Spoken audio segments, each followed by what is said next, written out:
Thank you, Shayamal. And at the outset, let me say that thank you, Junaid and the World Bank for sponsoring this event, as usual. And thank you, Rathin, for coordinating at least the think tanks in India that come together, or in Delhi, sorry, and not be pompous, at least think tanks in Delhi that come together once a year. We keep saying that we should do this more often, and I hope at some point we will begin to do collaboration more often. I'm going to take a sort of industrial policy slant towards the budget, and as Rathin and Shanthi have also said, that I'm going to be looking at this in a bigger picture, that there are structural problems that we face and how this budget has begun to address them, especially from the industrial policy. And I know many of us in this room are not votaries of industrial policy, but I'm going to show you some data to suggest that this is now par for course for most countries in the world. So whether we like it or not, industrial policy is here and it's here to stay. And whether we can address our biggest to my mind, what is our biggest problem is job creation, not just job creation, productive job creation, especially in the formal sector, I think is one of our biggest problems. And I'll anchor what I say about the budget and the larger sort of environment around the possibility of productive job creation through the lens of industrial policy in trade, of course, and also in terms of some of the other initiatives that have been taken for SMEs and in the digital space. Just a background, usually when we have this seminar, somebody covers this part, which is, growth. So India has been growing fast. So I won't belabor the slides. The slides are fairly busy in terms of the content, but I'm not going to read out everything on the slide, just point out the bigger picture given the time that I have with me. So India remains a fast-growing economy, and the consensus forecast for next year and onward is that we will grow above 7%, notwithstanding the structural and social problems that both Rathin and Shanthi have spoken about. The economic survey, I think a wonderful document again, has talked about the medium-term problems and of course the agenda for the current year. The medium-term problem that I'm going to focus on, of course, is employment, and there's education and agriculture, which has also been identified. The one I'm going to focus on is jobs, not just jobs, because as you know, and Santosh has done so much work on this and is sitting here, India doesn't have a problem of jobs. I think our unemployment rate is sub 5%. But it's productive job creation. We can't afford to be poor. So when I say our problem is job creation, it's really, I'm coming from the point of view of productive job creation, perhaps through industrial policy in the manufacturing sector, or whether you call it manufacturing or servicification, but in that sector where we can deploy our labor-intensive or labor-abundant resources into labor-intensive sectors. So the first point that I wish to make is that across the world, there is net protectionist measures have increased, led by the United States, 1,000 plus. And this is a combination of various databases. So we've looked at, and we're doing some of this work in ICRIER, so we've looked at the number of restrictive measures minus the number of liberalizing measures.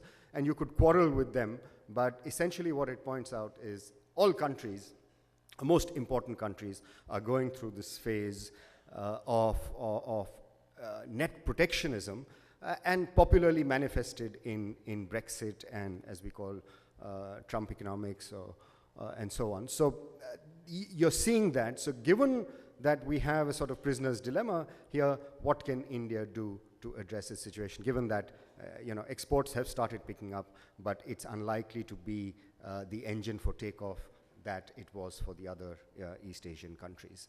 And India's share in world exports has risen since we've done a time series since the early 2000s, but it's still below 2%, and our imports are about 2.5% of world imports. One of the worrying factors that comes out in the traditional, in the recent popular discourse at least, is our trade with China. As I said, I'm not going to read all this out to you, but what comes out is we've been consistently running trade deficit with China, and what we export and import from China is also the subject of some research that we are doing, and I've got all those numbers. As I said, I'm not going to read them out to you. What essentially emerges from that sort of analysis of data at the 6-digit level is that we export, our value addition in our exports to China, except petroleum products, is minimal. So we are exporting sort of intermediate or primary products. And what we import from China are finished products, are components, and essentially driven by electronics and components and handsets. So what the budget has done, and this is the first sort of salvo at industrial policy reflected in the budget, and there are many people who would disagree with this, is that there's been a kind of reversal of the inverted duty structure that we had across sectors in India, and now we've got I beg your pardon.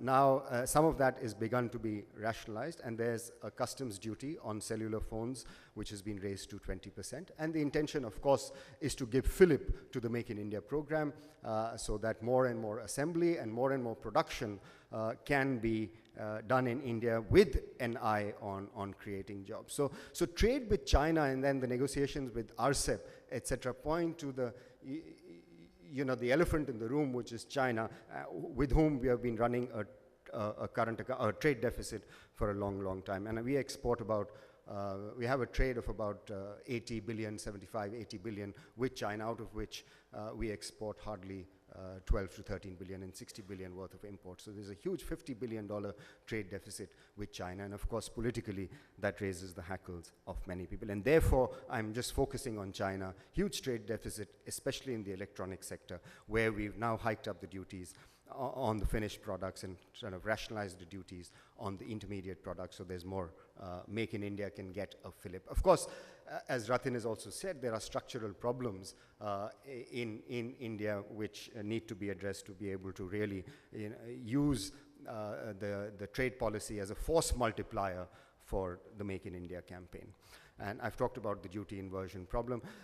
External trade continues to be a worry, although there's been a recent pickup in export. It continues to be a worry, and there has been, in the economic survey, and there's been discussion on why don't we use exchange rate policy as a mechanism for improving our exports. And I dare say there'll be a discussion on this. It's not uncontroversial. There are people on both sides of the debate.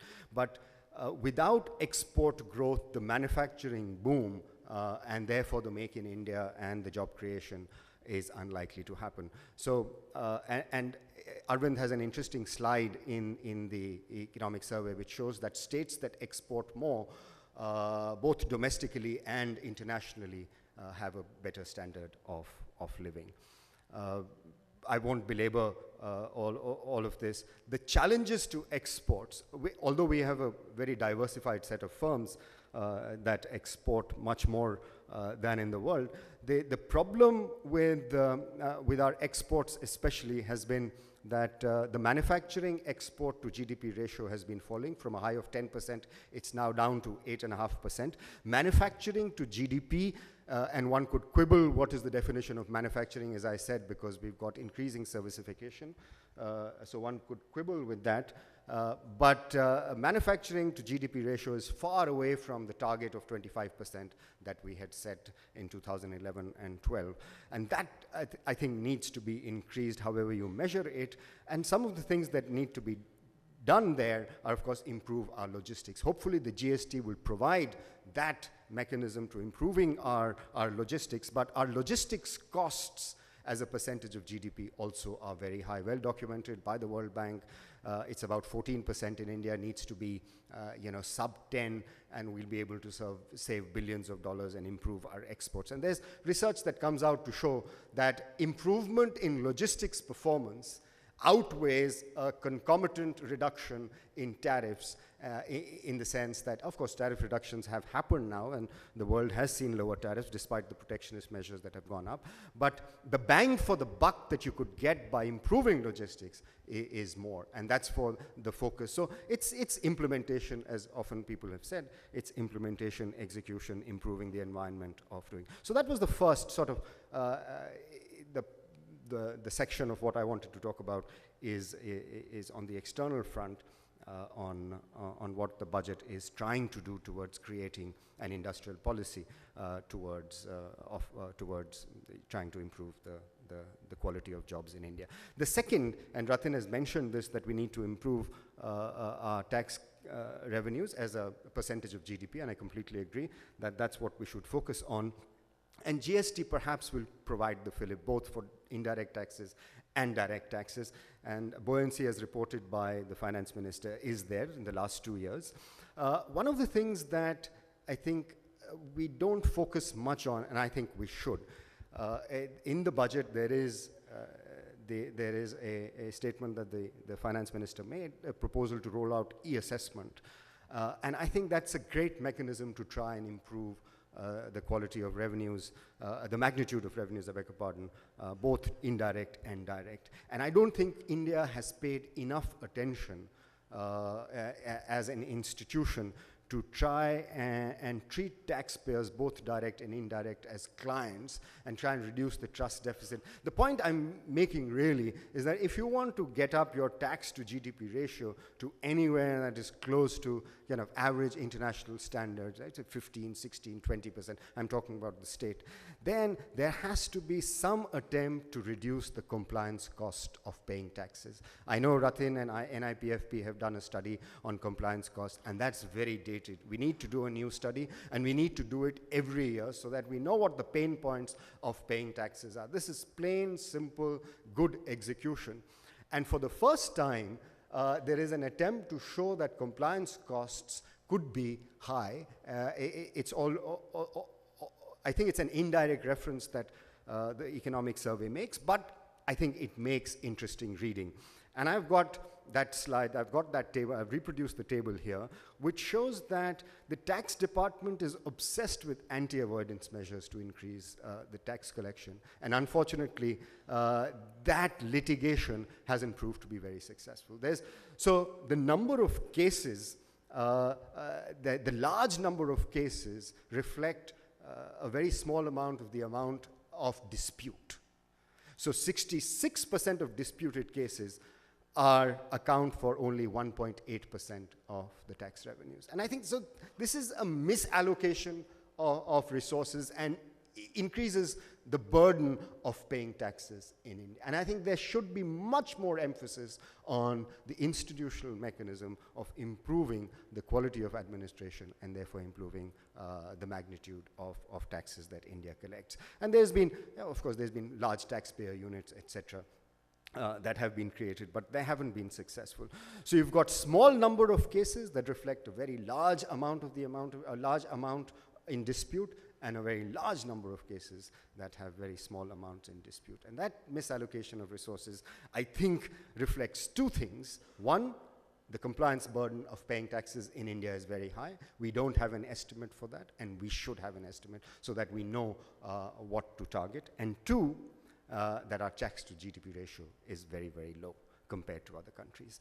The other thing, and I'm not going to belabor this, Shanthi began to talk about this, is state and municipal finances. In the new paradigm of increasing decentralization, which the economic survey talked about last year, increasing decentralization from the center to the state, and I think increasingly to the subnational level, to the city level. And that's where our finances are very poor, and that needs to be shored up, both in terms of ULB becoming more responsible for collecting their own revenue, more responsible for credit ratings. Some credit ratings have begun to happen. Some municipalities have begun to raise revenues, but that's not enough because urbanization, the number of people living, the jobs, everything is going to come from cities. So attention to the subnational level, to cities, empowering the cities. And let me also throw this out for discussion, which is, can we have mayors that can be in charge of cities as CEOs and improve the quality of revenues? I'll take just 2 or 3 more minutes. So we talked about e-collection of taxes and improving the quality of the tax administration, and e-collection will be a major part of it. So emphasis, the budget places emphasis on improving the quality of e-governance, the infrastructure, and I'll come back and talk about this later. But I think the core here is getting the BharatNet project off the track. It's been languishing for several years for well-known reasons, but that needs to be, fast-tracked. The finance minister did talk about it in his budget speech. That will generate employment of 10 crore man days, but apart from that, it's going to provide huge spillover benefits, not only for paying taxes, but for other businesses to become more efficient. And, I won't talk about cybersecurity. The last point that I meant, which is kind of bringing all this together to trade, industry, is job creation. And I think this is a subject that, let me some opinions, some views that I have, or at least ICRIER has, is that where are the people who are coming into the labor force going? Where are they? Why don't we see more, in some sense, social tension? If there are 12 to 16 million people coming into the labor force every year, and you could quibble with the numbers, whether it's 5 to 6 million being added as increase in the labor force and the others coming out of agriculture, wherever these numbers are coming from, if they are 10, 12, 16 billion, where are they going? What are the kinds of jobs they are doing? I said in the beginning, they can't afford to be poor. They can't afford to be unemployed. So they have to do something, but they're not doing anything very productive. And where are they going? Why don't we see more social tension? We're going to become the most populous nation very soon, and we're going to have the largest labor force in the world. The two worrying factors are, and Shanthi would have reflected on this also, is that the number of women in the labor force is declining. Now, is it because there are more opportunities, or just they are disheartened and are not joining the workforce? And this is something also we don't have a handle on. And it could apply to males as well. There are so many males that are not, anecdotally at least, joining the labor force. So I think that we need to give much more attention to job creation. The schemes like 12% contribution to retirement benefits for salaried individuals has been extended to all sectors now, and I think that's a good sign. For women, the contribution has been reduced to 8%. The question one asks in this is that going to be incentive enough for increasing women's participation in the labor force? That's a question. Is this enough, or do we have to change mindsets? And I think there are more competent people to talk about that. But this is a welcome step, this 12% contribution to all sectors. The other thing is the SMEs. The tax rate has been reduced, and of course we know that SMEs are the providers of employment, massive employment, so this is a good sign, but there is no empirical evidence to suggest that tax rationalization or tax reduction for SMEs will boost employment. So as I said, the budget does something, but we have to do a lot more alongside to create, to take this as a force multiplier for improving the quality of jobs in the country. Fixed term employment, again, question marks whether it will lead to sustainable employment. It's a good step given the kind of informal labor market that we have. Fixed term employment for all sectors, again, a very good step. Mudra, providing loans. The evidence that we have is that most of the loans are in what is called the Sishu category, which is 50,000 and below. 92% of the loans that were given by Mudra out of the 1.8 lakh crores, 92% of them or 93% of them were in the Shishu category, which is 50,000 rupees and below. So you have to ask, what is the ability of a loan of 50,000 rupees to be able to create the jobs that one has been talking about? The other sort of discourse, I won't talk about this, I'm running out of time, and the finance minister did talk about this in his budget speech, is various missions that are creating mandates, crore mandates of employment. I won't talk about, and this is a pictorial representation of that. But I do want to talk about one thing, because I think we should encourage a public discourse around this, is that the usage of administrator databases to look at the employment that has been created, and this has to be done carefully, and it shouldn't become, let's say, political. But it should has to be done carefully so that we have a sense of deduplication, whether it's entirely new or it was existing employment that we are double counting, etc. We should use payroll data to calculate the amount of employment that has been created, but we have to do it with abundant caution, because it shouldn't give us a picture that all is well in the state of Denmark. And if all is not well in the state of Denmark, then we have to do something. So that's one point that I wish to make. And then another point is, and I won't read out all of this, which is that we desperately need better quality, higher frequency data on the labor market. And attempts have been made by the Task Force on Employment to provide this. At least, high frequency doesn't mean monthly or quarterly, as in the case of the United States, because we are not going to use monetary policy to create employment, but we should have good quality data, at least on an annual basis, to be able to make policy interventions where they could be made. And I'm glad that there is a task force on employment, and we're going to get annual surveys. For urban areas, we might get quarterly data for employment, and for rural areas, we might get annual data. And this is the recommendation of the task force, and it's out there on the field. But the number of jobs and the entry into the labor force and the number of jobs that have been created, our research shows that there's an increasing gap in that, and that needs to be quickly addressed. Otherwise, I think industrial policy or not, we would have social problems and social tensions in India. I'm sorry to end on this dismal note, but I think job creation is a big challenge in India. Thank you very much.